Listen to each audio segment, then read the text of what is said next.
Hello everyone, अपना reaction पर आपका स्वागत है। आज हम जिस वीडियो पर रिएक्ट करने जा रहे हैं उस वीडियो का टाइटल है जगन्नाथपुरी के 10 रहस्य जो आज तक वैज्ञानिक भी नहीं समझ पाए।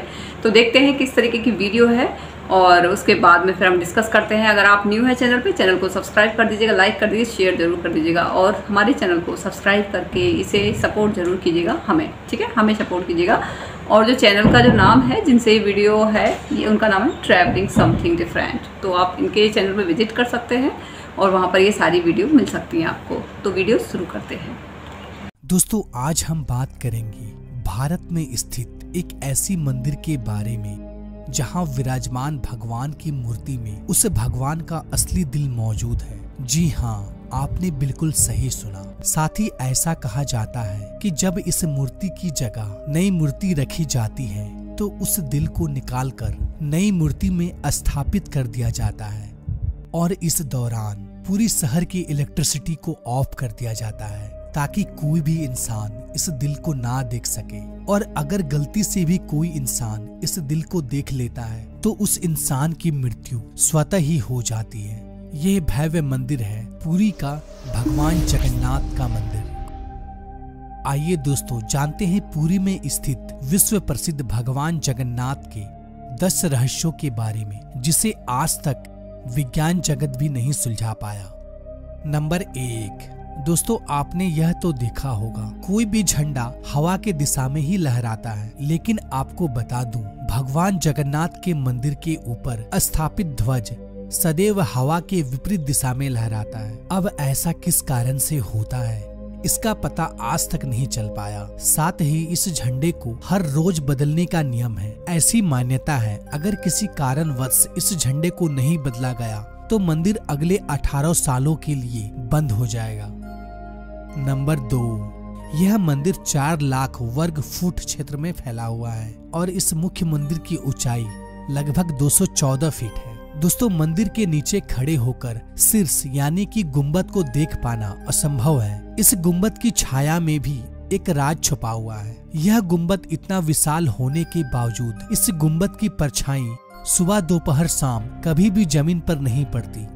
नंबर 3, मुख्य मंदिर के शीर्ष के ऊपर भगवान विष्णु का सुदर्शन चक्र स्थित है। ऐसा कहा जाता है कि आप पुरी में कहीं भी खड़े हो आप इस चक्र को देख पाएंगे। इस चक्र की बनावट इतनी अद्भुत है कि आप किसी भी दिशा से इस चक्र को देखें आपको ऐसा प्रतीत होगा कि यह चक्र बिल्कुल आपके सामने ही है। इसे नीर चक्र भी कहा जाता है। यह चक्र अष्ट धातु से निर्मित है जो कि अति पावन एवं पवित्र माना जाता है।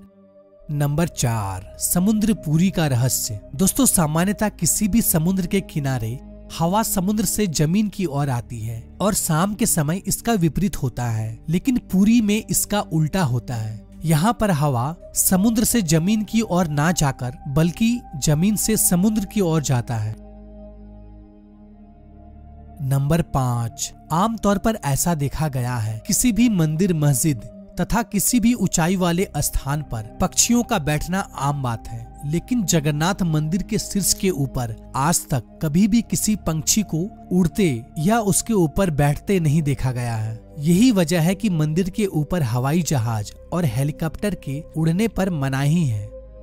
नंबर 6, दोस्तों, आपको यह बात जानकर हैरानी होगी जगन्नाथ मंदिर में प्रतिदिन संध्या काल में मंदिर के ऊपर स्थापित ध्वज को यहाँ के पुजारियों द्वारा मंदिर में उल्टा चढ़कर बदलना पड़ता है। जी हाँ, आपने बिल्कुल सही सुना। इस भव्य मंदिर में पुजारी को सीधा नहीं बल्कि उल्टा चढ़ना पड़ता है और ध्वज भी इतना भव्य है जब यह लहराता है तब सब देखते ही रह जाते हैं। इस भव्य ध्वज पर भगवान शिव का चंद्र भी बना हुआ है। नंबर 7, दोस्तों, ऐसा माना जाता है कि जगन्नाथ मंदिर के परिसर में दुनिया का सबसे बड़ा रसोई है।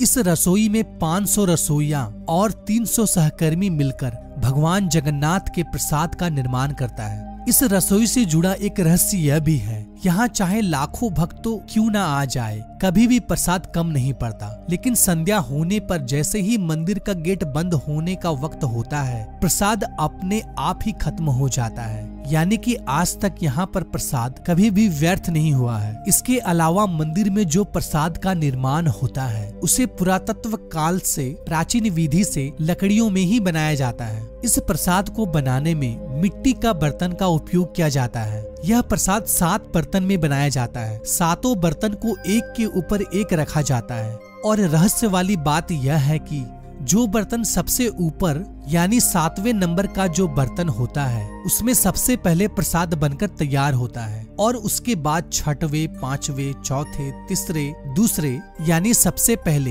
यानी कि नीचे का जो बर्तन है उसमें सबसे आखिरी में प्रसाद बनकर तैयार होता है, जो कि एक बहुत बड़ा रहस्य है क्योंकि आज तक किसी ने सुलझा नहीं पाया है।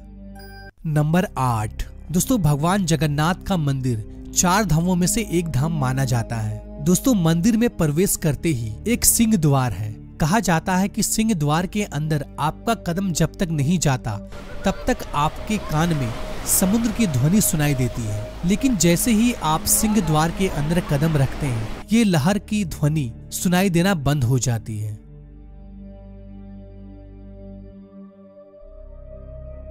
नंबर 9 दोस्तों, जगन्नाथपुरी में मुख्य रूप से 3 मूर्ति विराजमान है।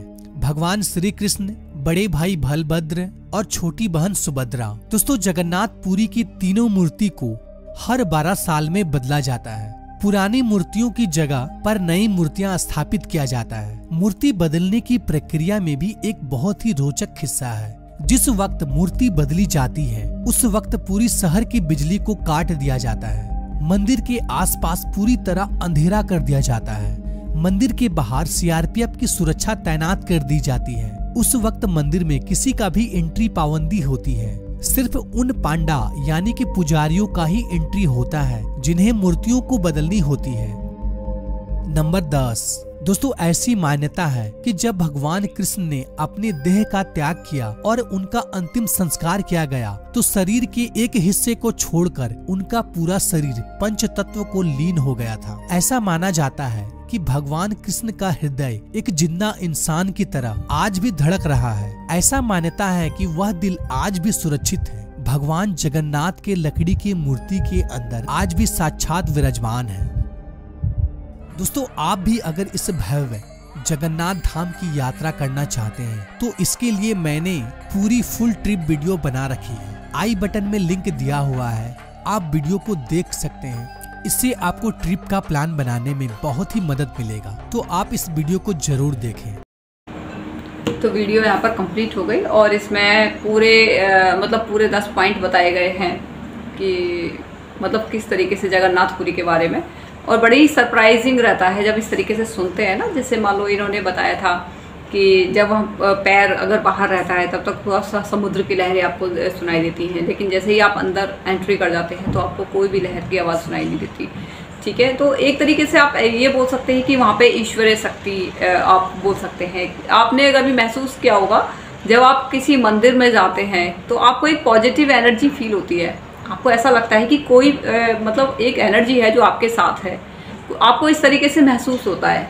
कभी आप जाएगा, और वैसे आप गए होंगे बट अगर नहीं भी गए हैं तो कभी आप मंदिर जाएगा। ठीक है, तो मैं अपना एक्सपीरियंस बताती हूँ। मैं भी ऐसी एक बार मंदिर गई थी। मंदिर तो एक पॉजिटिव एनर्जी फील होती है, ऐसा लगता है कि हाँ कोई है।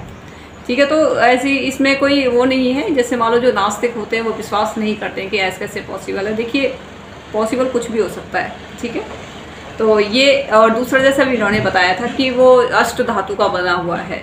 वो जो मंदिर के ऊपर जो चक्र बना हुआ है वो अष्ट धातु का। आप अंदाज़ा लगा सकते हैं कि हमारी जो आप ये तो चलो धार्मिक बात हो गई, थोड़ा सा वैसे आ जाते हैं तो वह यहाँ पर नॉलेज थी धातुओं के बारे में। यहाँ पे लोगों को बिल्कुल नॉलेज थी, प्रॉपर नॉलेज थी। अष्ट धातु 8 धातुएं तो ज़मीन से निकाली भी गई होंगी, उनको प्रॉपर तरीके से उनको ढाला भी गया होगा, तो काफ़ी नॉलेज थी यहाँ के लोगों को। एक प्रूफ तो ये हो जाता है। ठीक है, अच्छा, दूसरा ये कि वो आप किसी भी दिशा में देखते हैं तो आपको वो आप ही की दिशा में चक्र दिखाई देता है कि वो आप जैसे आप देख रहे हो उसे। ठीक है, ये भी एक बहुत आश्चर्य वाली बात होती है। दूसरा, उसके ऊपर कोई भी पक्षी नहीं दिखाई देता है, कोई भी उड़ता हुआ, और इस वजह से वहाँ पे प्लेन वगैरह भी उस वाले वहाँ से नहीं जाते हैं, बना कर रखा है। ठीक है, और ये जो श्री कृष्ण का हृदय की बात बोलते हैं कि वहाँ पे जब वो मतलब जब वो उन्होंने अपना शरीर त्याग दिया था तो उनका शरीर का सारे हिस्से में सिर्फ हृदय बच गया था। तो वो जब पानी में तैरता हुआ उधर की तरफ आया था तो उन्होंने जब उन चेंज करते हैं, जब लाइट वाइट ऑफ कर देते हैं तो क्योंकि देख नहीं सकते, तो उनको ऐसा प्रतीत होता है जैसे कुछ उछल रहा हो, मतलब कुछ क्या बोलते हैं एक हृदय की तरह का ही, जैसे खरगोश का बच्चा, कुछ इस तरीके से मैंने किसी वीडियो में देखा था। तो इस तरीके से उन्होंने बताया था कि ऐसा प्रतीत होता है और आप अगर उसे देखते हैं तो फिर ये है कि आपकी मृत्यु हो जाती है। तो ये बड़ी एक इंडिया में बहुत रहस्य हैं, कोई हल्के वो नहीं है। अगर आप इतने बड़े मंदिर को मान रहे हैं, इतनी ज़्यादा रहस्यमय भरी बातें हैं, तो ये झूठ नहीं हो सकती हैं, ठीक है ना। दूसरा क्या है कि जैसे खाने का था, जो प्रसाद के बारे में बताया था कि पूरे 7 तक जितने भी, सबसे पहले जो लास्ट का बर्तन है उसी में जो प्राचीन परंपरा है वो हमारी कितनी रिच थी, इससे ये पता चलता है। और मतलब जो 7th जो रहता है वो उसका प्रसाद सबसे पहले पकता है, उसके बाद में सबसे नीचे वाला पकता है बाद में, ठीक है। तो ये बड़ी ही आश्चर्य वाली बातें हैं और प्रसाद बिल्कुल भी नहीं बचता है, लाखों लोगों के लिए प्रसाद बनता है वहाँ पे। तो बड़ा ही ऐसा प्राउड होता है और अच्छा लगता है इस तरीके से अपने सनातन धर्म के बारे में जब जानते हैं और इस तरीके की बात जब सुनते हैं। दूसरा जगन्नाथपुरी के बारे में ये भी है कि इनकी छाया की जो गुंबद ये जो है ये उसकी छाया धरती पे नहीं पड़ती है, संचा किसी भी डायरेक्शन में हो नीचे छाया नहीं पड़ती। ये भी एक आप ये बोल सकते हैं कि जो यहाँ की जो, ये तो चलो धार्मिक बात हो गई कि छाया नहीं पड़ती है, लेकिन जब बनाया गया होगा ये जगन्नाथपुरी का मंदिर तो इसमें जो इंजीनियर जो काम किया होगा, इंजीनियर्स ने, उन्होंने कितना माइंड यूज़ किया होगा, किस तरीके से उन्होंने हर चीज़ को मैनेज किया गया होगा। तो आप ये भी अंदाज़ा लगा सकते हैं कि साइंस यहाँ पे किस लेवल की थी, ठीक है। तो धार्मिक के साथ में आप साइंटिफिक भी देख सकते हैं, कितने साइंटिफिक लोग थे, ठीक है। तो बहुत अच्छी वीडियो है और बहुत ही प्राउड होता है इन सब इस तरीके की वीडियो देख के। तो आप बताइएगा आपको कैसा लगा हमारा रिएक्शन। तो अगर आपको ये पसंद आई हो, रिएक्शन आपको पसंद आया तो आप इस चैनल को सब्सक्राइब कर दीजिए, लाइक कर दीजिएगा और सब्सक्राइब करके हमारे चैनल को सपोर्ट कीजिएगा, हमें सपोर्ट कीजिएगा। जय श्री राम, जय श्री कृष्णा।